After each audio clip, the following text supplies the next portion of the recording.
SIP क्या है, कैसे काम करता है? तो हेलो दोस्तों, क्या आपने कभी सोचा है कि कुछ लोग एक छोटी सी सैलरी से भी धीरे धीरे लाखों करोड़ों का फंड बना लेते हैं, जबकि कुछ लोग हर महीने अच्छी खासी कमाई करने के बाद भी महीने के अंत में पैसों की तंगी से जूझते रहते हैं। असल फर्क सिर्फ इस बात का नहीं है कि आप कितना कमाते हो, फर्क इस बात का होता है कि आप अपने पैसे को किस तरह इस्तेमाल करते हो। आजकल इंटरनेट, रील्स और यूट्यूब पर एक शब्द बहुत ज्यादा गूंज रहा है, SIP। SIP हर दूसरा इन्फ्लुएंसर कह रहा है, भाई आज ही SIP शुरू कर दे, फ्यूचर सेट हो जाएगा। आंख बंद करके पैसा लगाने से पहले कुछ सुलगते हुए सवाल, आखिर ये SIP क्या है? इसमें हमारा मेहनत का पैसा जाता कहाँ है? क्या इसमें पैसा डूबने का खतरा है? और सबसे जरूरी, कितने रुपए से और कितने साल के लिए शुरू करना चाहिए? आज की इस वीडियो में हम बिल्कुल आसान भाषा में समझेंगे कि SIP असल में काम कैसे करता है और क्यों दुनिया के सबसे समझदार लोग इसे धीरे धीरे अमीर बनने का अचूक नुस्खा मानते हैं। वीडियो को आखिर तक देखना, क्योंकि अंत में मैं आपको वो एक बड़ी गलती बताऊंगा जिसकी वजह से 90% लोग SIP शुरू करने के बाद भी फूटी कौड़ी नहीं कमा पाते और घाटे में रहते हैं। पार्ट 1, SIP क्या होता है? सबसे पहले बेसिक्स क्लियर करते हैं। SIP का फुल फॉर्म होता है सिस्टमैटिक इन्वेस्टमेंट प्लान। नाम थोड़ा टेक्निकल लग सकता है, लेकिन इसका काम बहुत सिंपल है। इसे एक उदाहरण से समझो। मान लीजिए आपको एक पहाड़ पर चढ़ना है। आपके पास दो रास्ते हैं, या तो आप एक ही बार में लंबी छलांग लगाने की कोशिश करो जिसमें पैर टूटने का रिस्क है, या फिर आप रोज छोटे छोटे मपे तुले कदम बढ़ाओ। SIP यही छोटे छोटे कदम है। एक साथ 1 लाख या 5 लाख मार्केट में लगाने की जगह, जिसे लंपा सम कहते हैं, आप तय करते हो कि मैं हर महीने की एक फिक्स तारीख को 500 रुपए, 1000 रुपए या 5000 रुपए निवेश करूंगा। अब सवाल आता है कि ये पैसा जाता कहाँ है? जी नहीं, ये पैसा जाता है म्यूचुअल फंड्स। म्यूचुअल फंड्स में वहाँ देश के बड़े बड़े फाइनेंस एक्सपर्ट्स, जिन्हें फंड मैनेजर्स कहते हैं, बैठे होते हैं, जो आपके इस पैसे को रिसर्च करके देश की सबसे बड़ी और मजबूत कंपनियों जैसे टाटा, रिलायंस, इन्फोसिस के शेयर्स में इन्वेस्ट करते हैं। पार्ट 2, SIP कैसे काम करता है? अब समझते हैं इसका वो असली खेल जिसे एल्बर्ट आइंस्टीन ने दुनिया का 8वां अजूबा कहा था, यानी कंपाउंडिंग का जादू। मान लो आपने हर महीने 1000 रुपए की SIP शुरू की। पहले महीने 1000 रुपए गया, दूसरे महीने फिर 1000 रुपए गया, तीसरे महीने फिर 1000 रुपए, और ऐसे ही आपका पैसा जमा होता गया। नॉर्मल बैंक अकाउंट या गुल्लक में क्या होता है? आपका पैसा सिर्फ जमा रहता है, लेकिन SIP में जादू तब शुरू होता है जब आपके जमा पैसे पर जो रिटर्न, मुनाफा मिलता है, उस मुनाफे पर भी आपको मुनाफा मिलने लगता है, यानी पैसे पर पैसा कमाना। अगर आप हर महीने सिर्फ 2000 रुपए बचाकर SIP करते हो और आपको सालाना औसतन 15% का रिटर्न मिलता है, जो कि लॉन्ग टर्म में म्यूचुअल फंड्स में मुमकिन है। 10 साल में आपका टोटल इन्वेस्टमेंट होगा 2,40,000, तब वैल्यू हो जाएगी लगभग 5,50,000। 20 साल में आपका इन्वेस्टमेंट होगा 4,80,000, लेकिन वैल्यू बढ़कर हो जाएगी सीधे 30 लाख। 30 साल में आपका इन्वेस्टमेंट सिर्फ 7,20,000 होगा, लेकिन कंपाउंडिंग के जादू से वो फंड बन जाएगा 1,40,00,000 हो जाएगा। इसे कहते हैं कंपाउंडिंग। शुरुआत में ये बहुत धीमा होता है, लेकिन समय के साथ ये एक बहुत बड़ा पैसों का पेड़ बन जाता है। पार्ट 3, SIP के 5 सबसे बड़े फायदे। आखिर क्यों आज की जनरेशन FD या RD छोड़कर SIP की तरफ भाग रही है? इसके 5 बड़े कारण हैं। 1, पॉकेट मनी से शुरुआत, लो एंट्री बैरियर। आपको इन्वेस्टर बनने के लिए रईस होने की जरूरत नहीं है। आप सिर्फ 500 रुपए महीना से भी भारत की सबसे बड़ी कंपनियों के हिस्सेदार बन सकते हो। 2, अनुशासन की आदत, फाइनेंशियल डिसिप्लिन। जैसे ही आपकी सैलरी आती है, आपकी चुनी हुई तारीख को पैसा अपने आप ऑटो डेबिट इन्वेस्ट हो जाता है, यानी खर्च करने के बाद जो बचा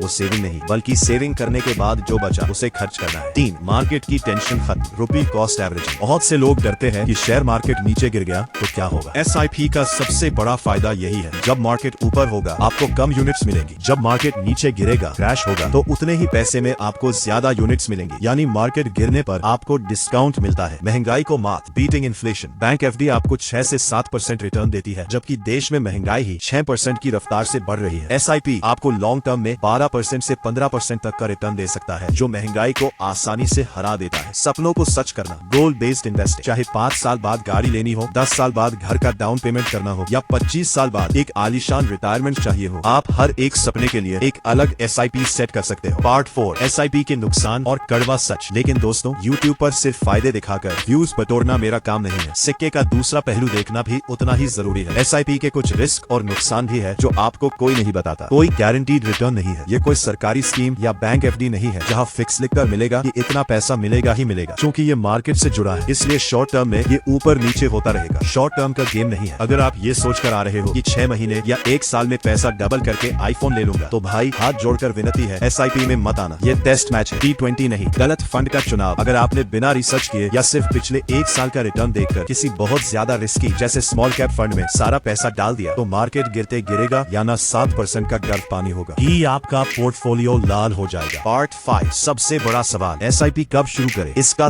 सीधा और साफ जवाब है, यानी आज और इसी वक्त। SIP में सबसे कीमती चीज पैसा नहीं बल्कि समय है। अगर राहुल 20 साल की उम्र में सिर्फ 1000 की SIP शुरू करता है और अमित वही 1000 की SIP 30 साल की उम्र में शुरू करता है, तो 60 साल की उम्र में राहुल के पास अमित से लगभग 3 गुना ज्यादा पैसा होगा, सिर्फ इसलिए क्योंकि राहुल ने 10 साल पहले शुरुआत की थी। इसे कहते हैं the power of starting early. Part 6, कितने रुपए और कितने समय के लिए करें। बहुत से लोग सोचते हैं जब मेरी सैलरी 50,000 होगी तब मैं 5,000 की बड़ी SIP करूंगा। ये सबसे बड़ी भूल है। 0 से बेहतर है 5,000 से शुरुआत करना। आज आपकी क्षमता 5,000 की है, 5,000 से शुरू करो। जैसे जैसे आपकी कमाई बढ़ेगी आप अपनी SIP का अमाउंट भी बढ़ा सकते हो, जिसे स्टेप अप SIP कहते हैं। रही बात समय की, तो अपना नजरिया कम से कम 7 से 10 साल या उससे ज्यादा का रखिए। शॉर्ट टर्म के उतार चढ़ाव को इग्नोर करिए। और वो एक सबसे बड़ी गलती, द 90% फेलियर रूल, जैसा कि मैंने वीडियो की शुरुआत में वादा किया था। अब बात करते हैं उस सबसे बड़ी गलती की जिसकी वजह से लोग नुकसान उठाते हैं। वो गलती है मार्केट क्रैश होने पर डर कर SIP बंद कर देना और पैसा निकाल लेना। जब भी कोरोना जैसा कोई क्रैश आता है या मार्केट नीचे जाता है, लोग पैनिक हो जाते हैं। उन्हें लगता है उनका पैसा डूब रहा है, लेकिन असलियत में गिरता हुआ मार्केट आपके लिए शॉपिंग सेल की तरह है। उस वक्त आपको कंपनियां सस्ते दाम में मिल रही होती है। जो इंसान मंदी के वक्त भी अपनी SIP चालू रखता है, वही तेजी आने पर करोड़पति बनता है। तो दोस्तों, समरी ये है कि SIP कोई रातों रात अमीर बनने की लॉटरी नहीं है, लेकिन ये एक ऐसा डिसिप्लिन रास्ता जरूर है जो एक आम इंसान को भी फाइनेंशियली फ्री बना सकता है। आज अपने आप से एक सवाल पूछिए, क्या मैं सिर्फ मेहनत करके पैसा कमाना चाहता हूँ या अपने कमाए हुए पैसे को भी अपने लिए काम पर लगाना चाहता हूँ? अगर वीडियो इंफॉर्मेटिव लगी हो तो दिल से एक लाइक जरूर करना और चैनल को सब्सक्राइब कर लो। नीचे कमेंट में मुझे जरूर बताना कि आप अपनी पहली या अगली SIP कितने रुपए से शुरू करने वाले हो। अगली वीडियो में हम बात करेंगे कि अपने लिए सबसे बेस्ट म्यूचुअल फंड कैसे चुने ताकि आपका पैसा सही जगह जाए। तब तक के लिए सीखते रहिए, इन्वेस्ट करते रहिए।